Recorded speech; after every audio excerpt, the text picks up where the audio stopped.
انسان کو اللہ تعالیٰ نے ایسا مزاج عطا فرمایا ہے کہ اس کو اپنے ہم مزاجوں سے مناسبت ہوتی ہے، اور جو اس کا ہم مزاج نہیں ہے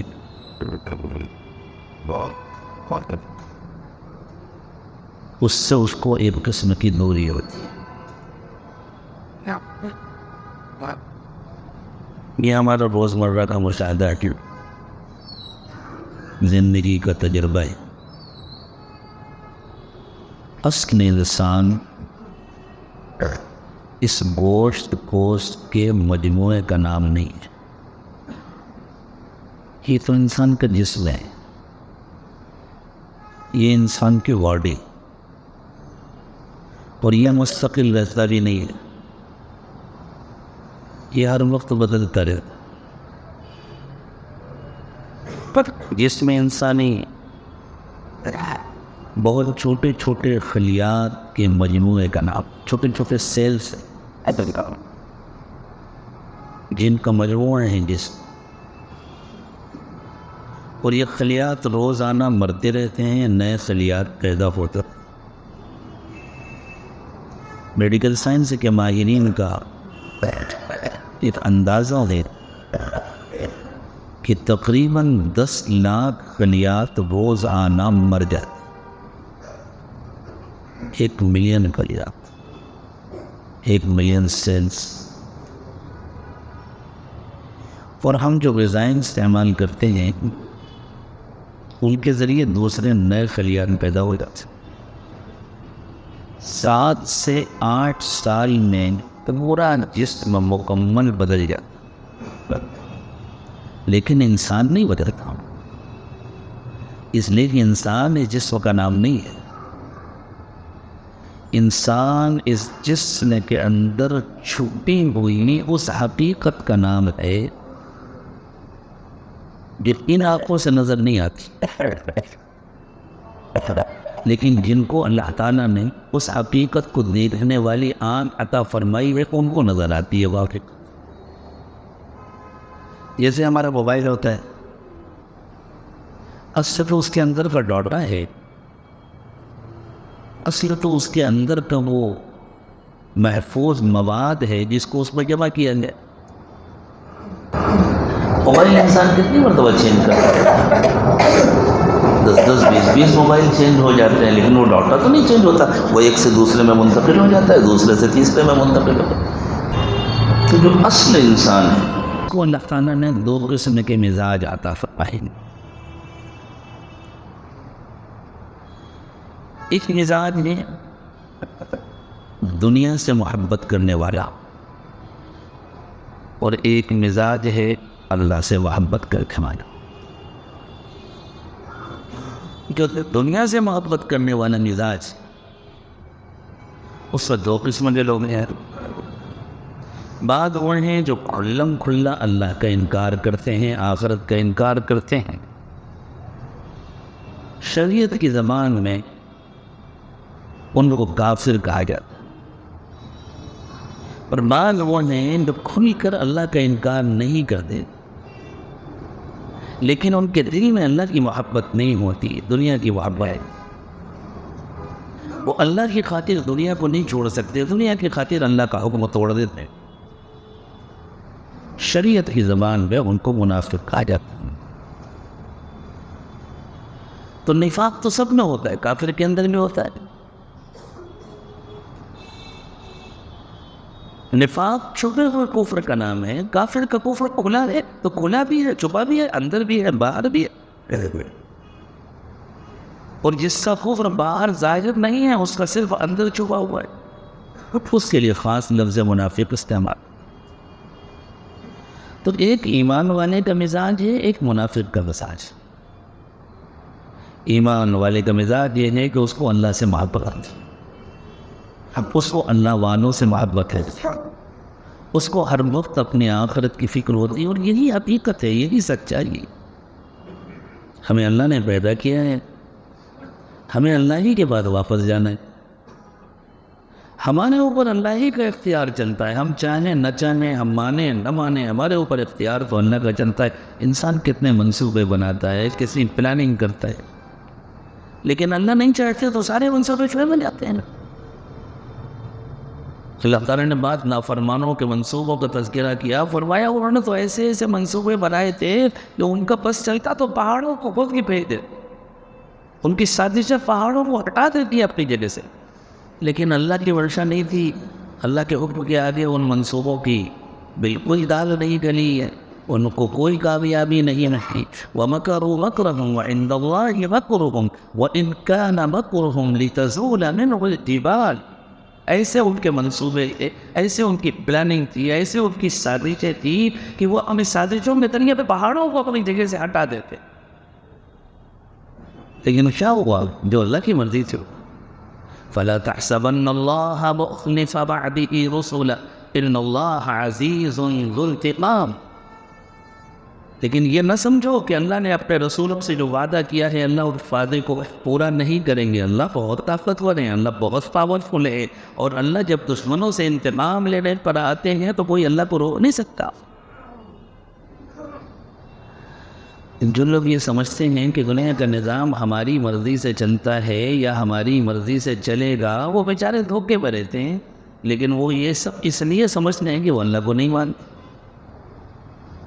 اور جو کلمہ پڑھنے والے سمجھتے ہیں کہ واقعی انہی کی مرضی سے نظام چلے گا, ان کے دل کے اندر بھی ایک قسم کا انکار چھپا ہوتا ہے. اللہ اس انکار سے ہم سب کی حفاظت فرمائیں. تو ایک مزاج ہے اللہ سے محبت کرنے والوں کا, اللہ والوں سے محبت کرنے والوں کا. ان کا رخ ہمیشہ آخرت کی طرف ہوتا ہے.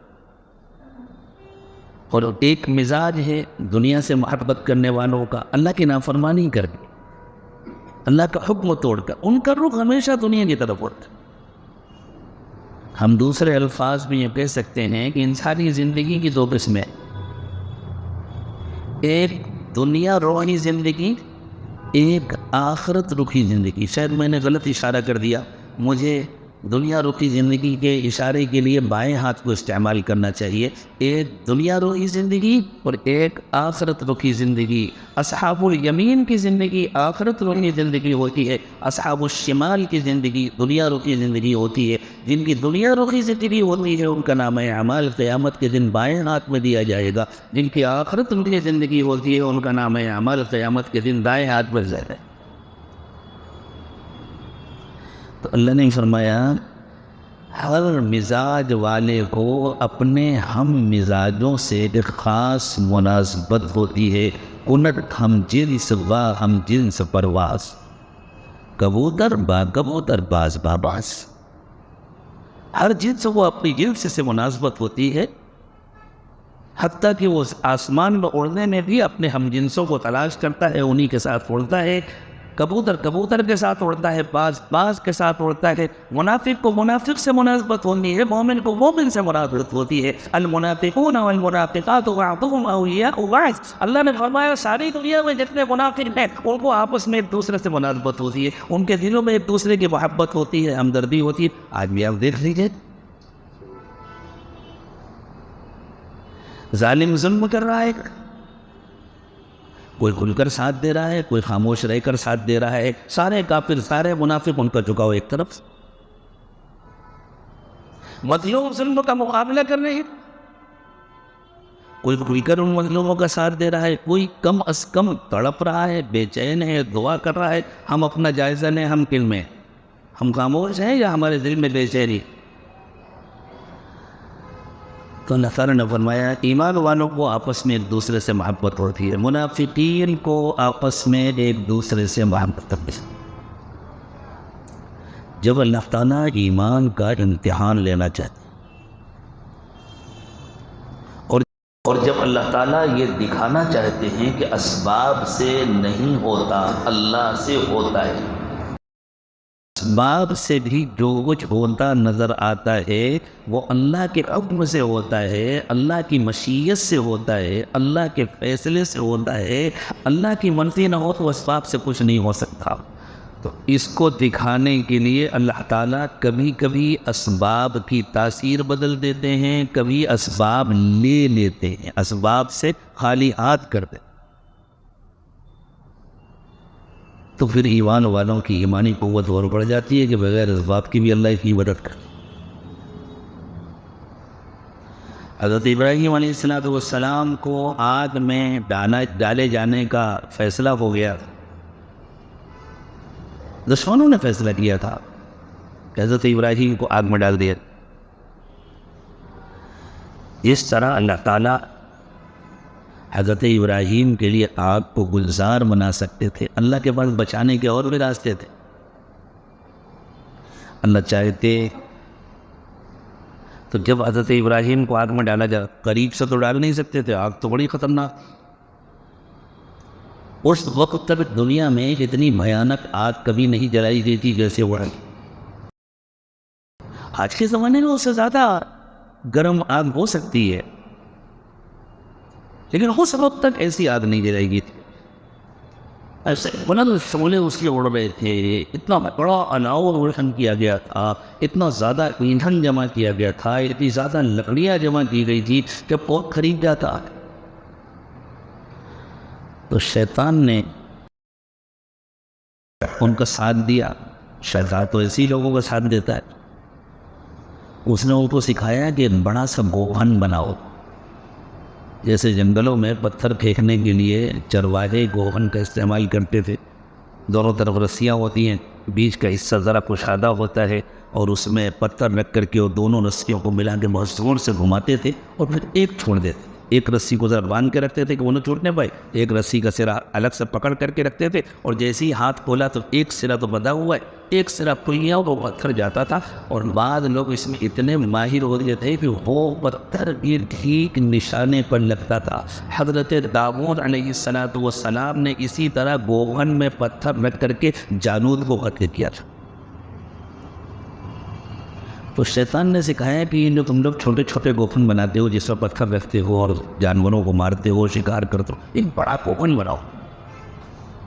اتنا بڑا تھا اس سے حضرت ابراہیم کو بیٹھایا جا سکے, اور کوئی بہت طاقتور پہلوان گھما کر کے زور سے پھینکے تاکہ حضرت ابراہیم جا کر آ جائے.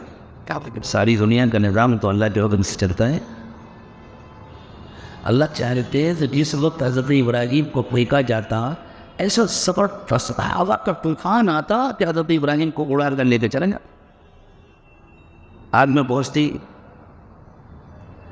لیکن اللہ اپنی جو قدرت دکھانا چاہتے تھے پھر اس کا مظاہرہ نہ ہو پاتا. دنیا والے کیا سمجھتے, ہم نے تو آگ میں جلانے کا پورا انتظام کر لیا تھا, لیکن ہوا آگ سے جیت گئی, یہی سمجھتے نا.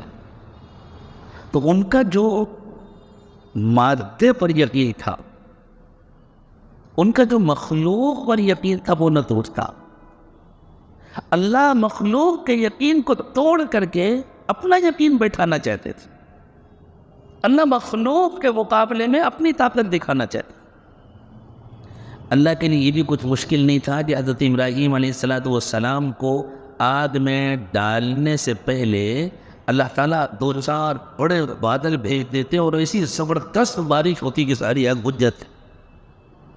لیکن پھر اس زمانے کے کافر سمجھتے کہ ہم تو آگ میں ڈالنے جا رہے تھے, پانی آگ سے جیت گیا. اور وہ بیچارے تو مشرک تو آگ کی بھی پوجا کرتا ہے, پانی کی بھی پوجا کرتا ہے, ہوا کی بھی پوجا کرتا ہے. وہ سمجھتے ایک خدا دوسرے خدا سے جیت گیا, ایک خدا کے مقابلے میں دوسرے خدا کے چکے. اللہ نے کہا نہیں, نہ ہوا کا طوفان آئے گا, نہ بارش ہوتی, نہ تمہیں روکا جائے گا, نہ جناتوں کے ذریعے حضرت ابراہیم کو غائب کیا جائے گا. حضرت ابراہیم کی اولاد میں تھے حضرت سلیمان علیہ السلام. حضرت سلیمان علیہ السلام کے پاس جب یمن کی ملکہ ایمان کے ساتھ حاضر ہو رہی تھی, تو حضرت سلیمان علیہ السلام نے اپنے دربار میں بیٹھ کر کے فرمایا کہ اس کا تخت کون لائے گا. ایکم یأتینی بعرشہا قبل ان یأتونی مسلمین. اس سے پہلے کہ وہ اطاعت و فرمانبرداری کے ساتھ میرے پاس پہنچیں, اس کا تخت میرے پاس کون پیش کرے گا. نہ تو جنات نے کہا, قال عفریت من الجن, ایک بہت طاقتور جنات نے کہا, انا آتیک بہ قبل ان تقوم من مقامک. حضور میں آدھے گھنٹے کے اندر پیش کر دوں. یہ 1500 کلومیٹر کا فاصلہ ہے جہاں حضرت سلیمان علیہ السلام بیٹھے تھے. اور جہاں وہ تخت رکھا ہوا تھا، اور وہ تخت بھی کوئی کھلے میدان میں نہیں رکھا ہوا تھا، وہ مکان کے اندر بند تھا، تالا پڑا ہوا تھا، پہرا لگا ہوا تھا۔ تو ایک تو اس پہرے سے تخت کو نکالنا، اور پھر 1500 کلومیٹر کا فاصلہ۔ اور اس جنات نے کہا میں مشکل سے آدھا گھنٹہ میرا اندازہ ہے۔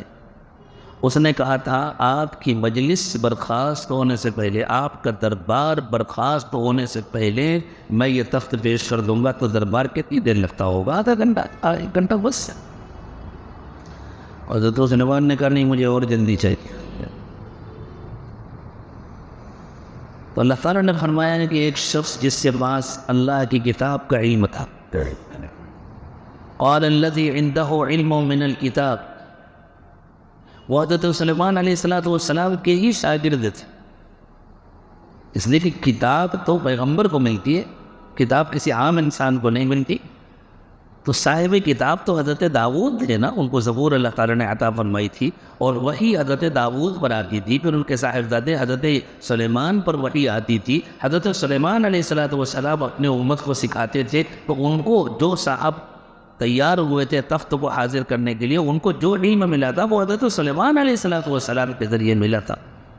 استاد حضرت سلیمان تھے، وہ شاگرد تھے۔ لیکن کوئی ضروری نہیں ہے کہ ہر استاد ہر کام خود کرے، بعض کام خود کرتا ہے، بعض شاگردوں پر پیش کر چھوڑ دیتا ہے۔ ان کو بڑے کاموں سے فرصت کہاں، ان کا اصل کام تو ہدایت کرنا۔ تو قال الذی عنده علم من الکتاب انا آتیک به قبل ان یرتد الیک طرفک، حضور میں 1 سیکنڈ میں تخت آپ کے سامنے پیش کر دوں گا، یہ کہا اور تخت سامنے رکھو۔ فلما رآه مستقرا عنده قال هذا من فضل ربی، جب حضرت سلیمان نے دیکھا تخت تو حاضر ہو گیا، سامنے رکھا ہوا ہے، 1 سیکنڈ، کیونکہ انہوں نے کہا تھا آپ کے پلک جھپکنے سے پہلے میں تخت پیش کر دوں گا، اور انسان جو پلک جھپکتا ہے اس کا فاصلہ 1 سیکنڈ کا ہوتا ہے۔ تو حضرت سلیمان نے فرمایا یہ اللہ کا کرم ہے۔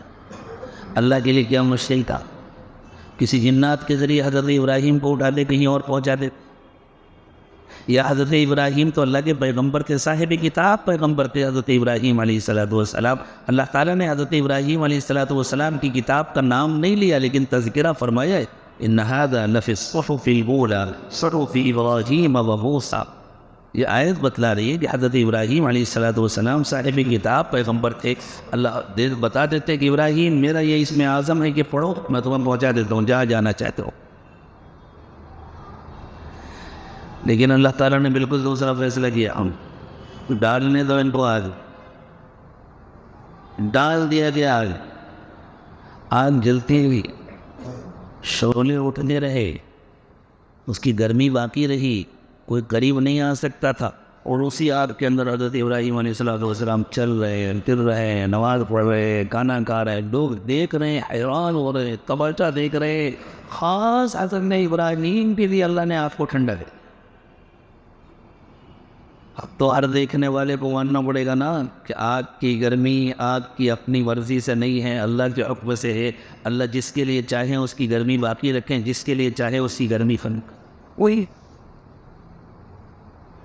تو مادے کو اللہ نے بنایا، مخلوق ساری اللہ کی عبادت۔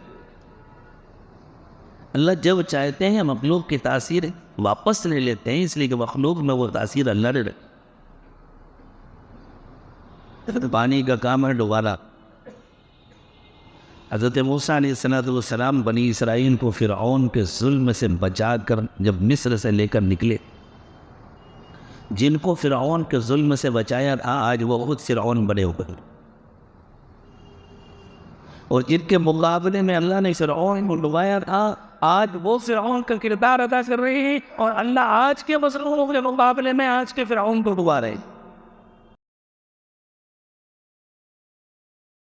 اس فرعون کو پانی ہٹا کر سمندر کے اندر لے جا کر کے ڈبایا تھا، آج کے فرعون کو اللہ خشکی میں ڈبا رہے۔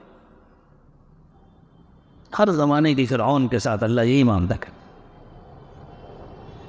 تو ہو سکتا ہے آج کل آپ لوگوں نے جو فلسطین کی اور غزہ کی اور اسرائیل کی خبریں بار بار دیکھی ہوں تو آپ کے ذہنوں میں وہاں کا نقشہ آ گیا ہو۔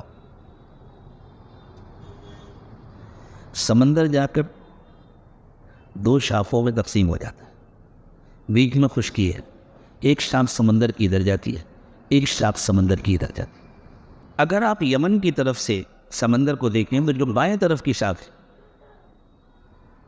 اسی کو آگے بڑھا کر کے نہر سوئز کے ذریعے اگلے سمندر سے جوڑ دیا گیا۔ اس زمانے میں وہ خشکی تھی، سوئز نہیں تھی۔ حضرت یوسف علیہ السلام جب مصر میں سے چلے تھے، حضرت موسیٰ علیہ السلام، تو حضرت موسیٰ علیہ السلام کا ارادہ یہ تھے کہ پہلے سیدھے سمندر کے کنارے جائیں گے اور پھر سمندر کے کنارے کنارے بائیں طرف سفر کریں گے، وہاں تک جہاں تک سمندر کی وہ کھاڑی جاتی ہے، اور اس کے آگے خشکی کے راستے سے اندر داخل ہو جائیں گے اشتیاق۔ لیکن ابھی حضرت موسیٰ علیہ السلام سمندر کے کنارے پہنچے تھے اور بائیں طرف مڑ کر ان کو سفر کرنا تھا، پیچھے سے فرعون کی فوج آ گئی۔ اب تو اتنا موقع نہیں تھا نا کہ آرام سے سفر کرے، حملہ کرتے۔ سامنے سمندر، اس میں چھلانگ لگائے تو موت، پیچھے فرعون کا لشکر، نہیں وہ موت بن کر آ گیا۔ اللہ کے لیے بچانے کے بہت سے راستے سے، جیسے حضرت سلیمان علیہ السلام کو اللہ تعالیٰ نے ہواؤں پر قدرت عطا فرمائی تھی، وَسَخَّرْنَا لَهُ الرِّيحَ تَجْرِي بِأَمْرِهِ رُخَاءً حَيْثُ أَصَابَ۔ اللہ چاہتے تو بنی اسرائیل کو ہوا کے ذریعے اس پار پہنچا، لیکن اللہ نے ایسا نہیں کیا۔ سمندر کو پھاڑا، پانی جو ڈباتا ہے اس کو کھڑا کر دیا۔ اللہ تعالیٰ نے وعدہ فرمایا تھا، سَنُرِيهِمْ آيَاتِنَا فِي الْآفَاقِ وَفِي أَنفُسِهِمْ حَتَّى يَتَبَيَّنَ لَهُمْ أَنَّهُ الْحَقُّ۔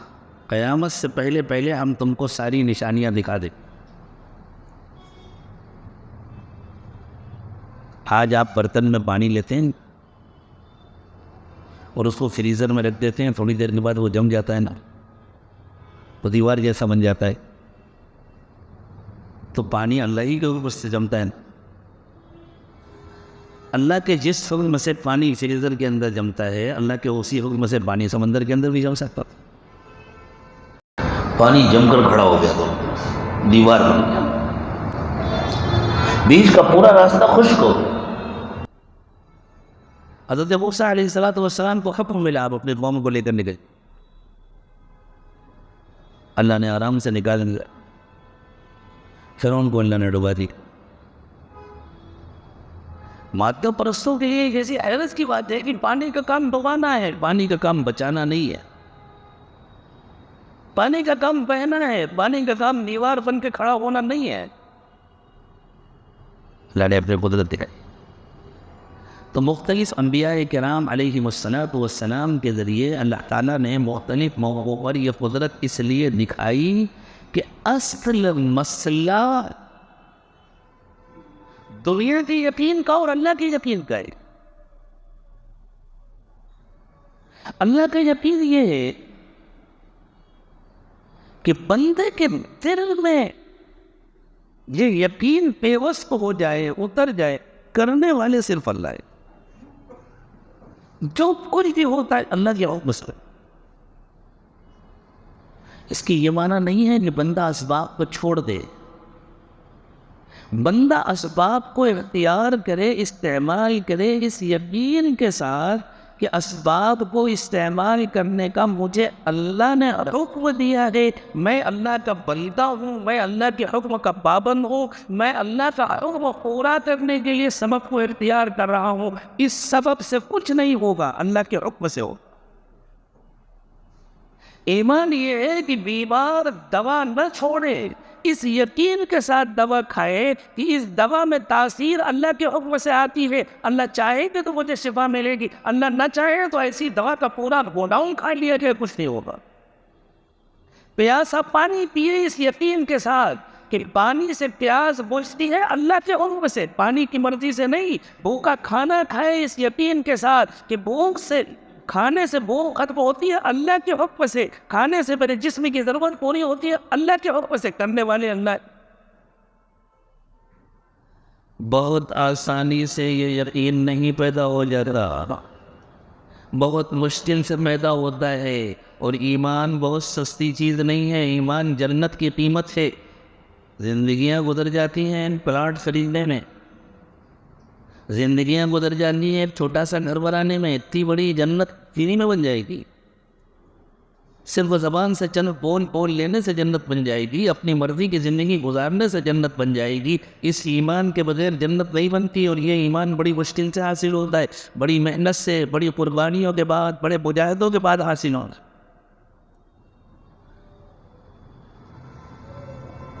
تو اللہ تعالیٰ امتحان لیتے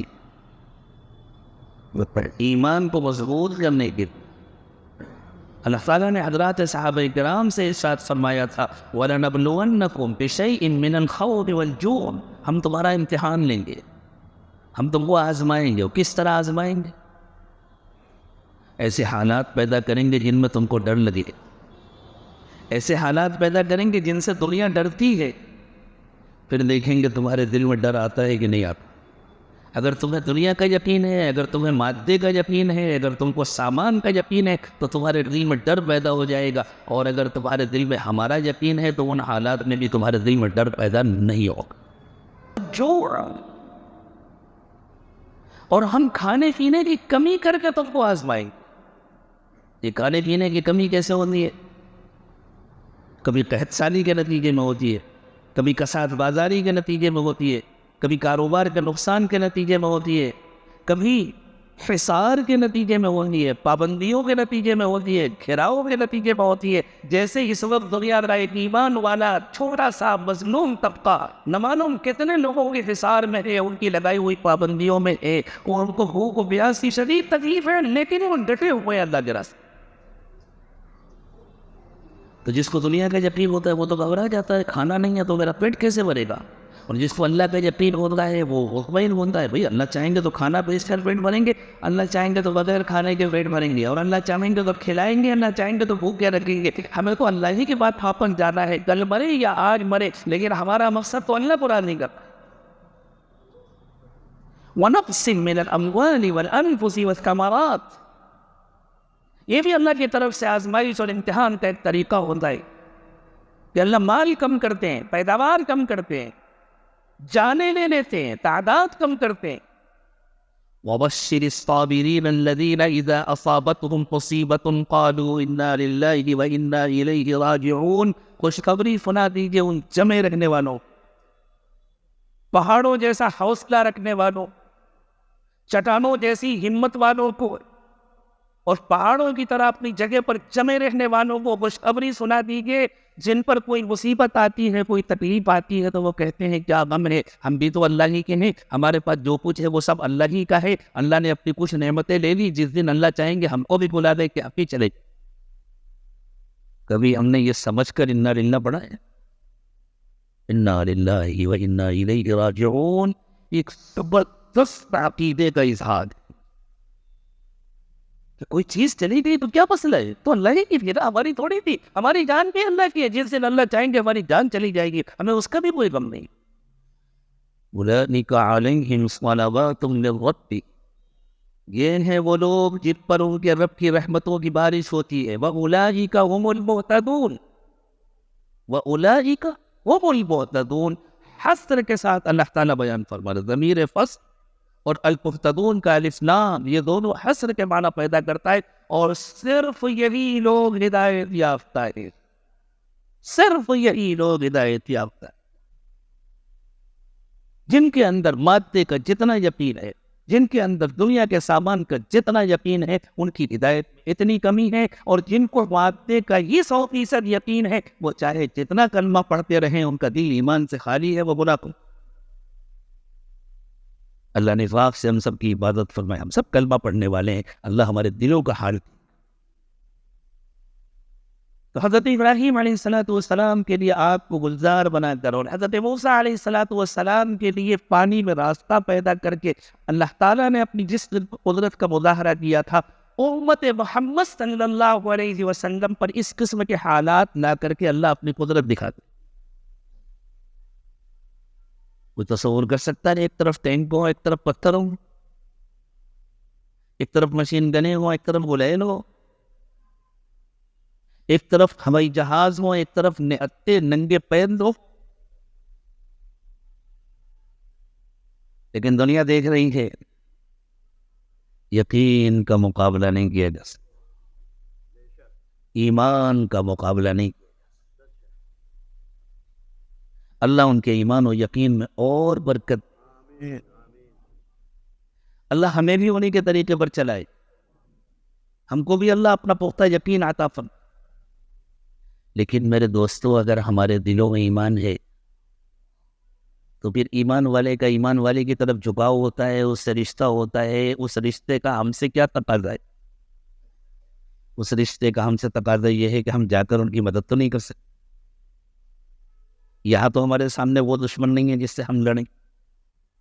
ہم ایک جمہوری ملک میں رہتے ہیں، ہم امن پسند ہیں، ہمیں امن کے ساتھ ہی رہنا ہے، ہمیں قانون کی پاسداری کرنا ہے.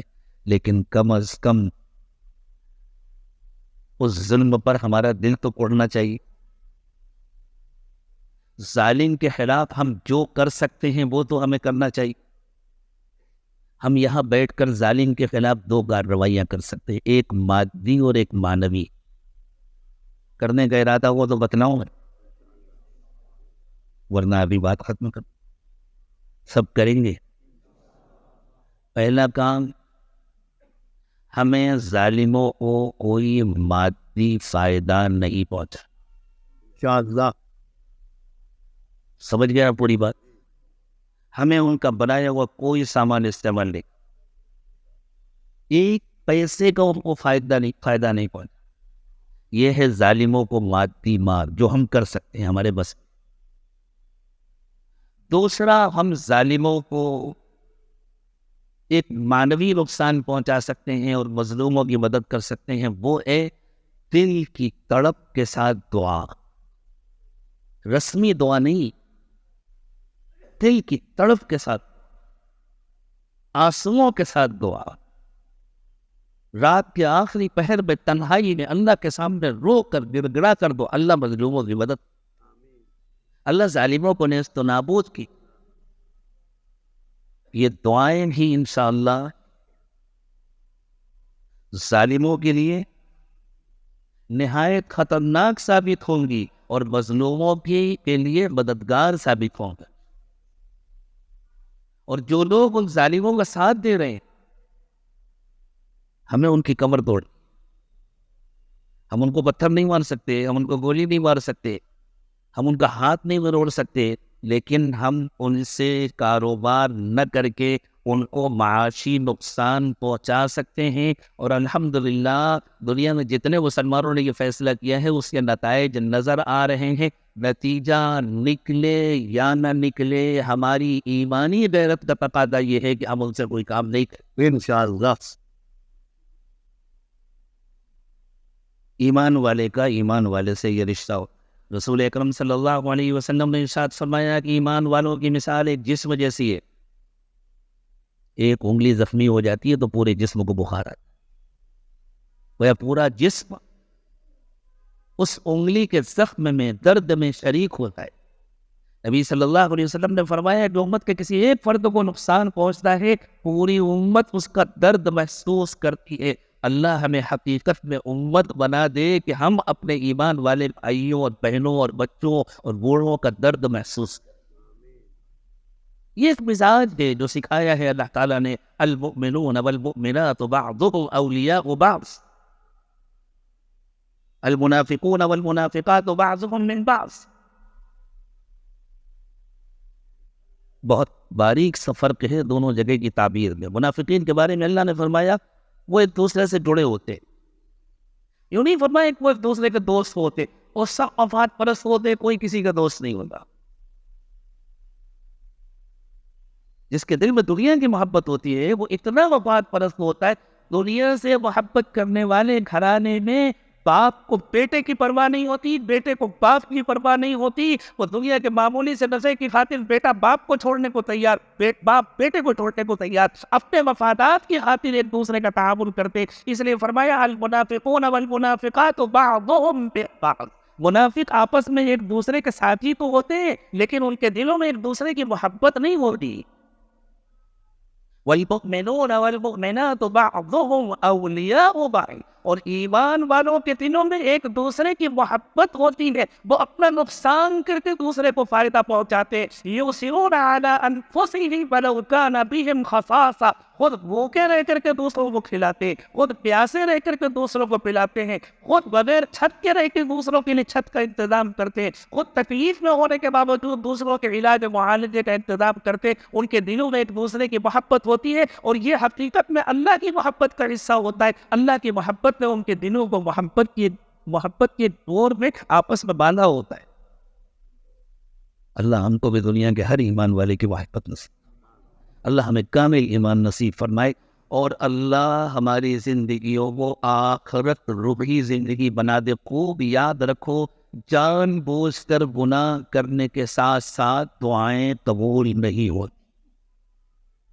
اگر لقمہ حرام ہو، اگر لباس حرام ہو، کھانا پینا حرام ہو، آمدنی حرام ہو، یا اس میں حرام کا کوئی حصہ شامل. حلال اور حرام کا فرق یہ ہے کہ اگر دونوں کو جمع کر دیا جائے تو ہمیشہ غلبہ حرام کا ہو. کسی کے ذہن میں یہ آئے ہم تو اچھا خاصا کاروبار کرتے، ایک جھوٹ بول دیا تو کیا فرق پڑا، ایک ذرا کسی کا چیک باؤنس کرا دیا تو کیا فرق پڑا، تھوڑی سی وعدہ خلافی کی 10 دن کہہ کر کے اگر 2 مہینے میں پیمنٹ کیا تو کیا فرق پڑا. حلال اور حرام کا فرق یہ ہے کہ ہمیشہ حرام کا غلبہ ہو. ایک برتن میں پیشاب ہو، اس میں لے جا کر کے آدھا لیٹر آب زمزم ڈال دو تو پیشاب پاک ہو جائے گا، اور 10 لیٹر آب زمزم ہو اس میں ایک قطرہ پیشاب ڈال دو تو زمزم پاک باقی رہے گا، زمزم ناپاک ہو جائے گا. ہمیشہ جب حلال اور حرام آپس میں مکس ہوتے ہیں تو حرام کا غلبہ ہوتا ہے. ایک جھوٹ بول کر، ایک وعدہ خلافی کر کے، ایک بےایمانی کر کے ہم اپنی پوری حلال آمدنی کو حرام کر لیتے اور بڑے مطمئن ہیں ہم تو حج کر رہے ہیں، ہم تو عمرہ کر رہے ہیں. حرام کے پیسے سے اللہ کو نہ حج کی ضرورت ہے، نہ عمرے کی ضرورت ہے، نہ 1.5 لاکھ اور 2 لاکھ کے قربانی کے جانور کی ضرورت ہے، نہ کسی دکھاوے کی ضرورت ہے، نہ ایسے پیسوں سے بنائی ہوئی نہ مسجدیں قبول کرتے ہیں، نہ مدرسے قبول کرتے ہیں، نہ صدقہ اور خیرات قبول کرتے ہیں، اور نہ ایسے شخص کی کوئی دعا قبول.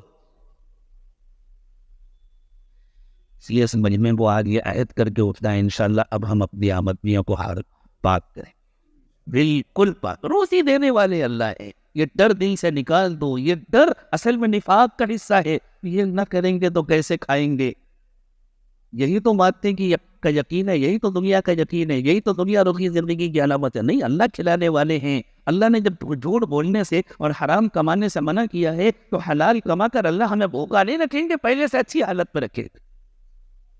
اپنی آمدنیوں کو حلال کرنا، اپنی نگاہوں کو پاک کرنا ہے، اپنی زبان کو پاک کرنا ہے، اپنے خیانات کو پاک کرنا ہے، اپنی شرمگاہوں کی حفاظت کرنا ہے، اپنی زندگی کو تقوی کے رنگ میں رنگنا ہے تاکہ ہماری دعائیں قبول ہوں، ہم مستجاب الدعوات بن جائیں، اور پھر اپنی دعاؤں کے ذریعے اپنے کام بھی بنانے ہیں اور ساری دنیا کے مظلوم اور کمزور ایمان والوں کی مدد کرنی ہے.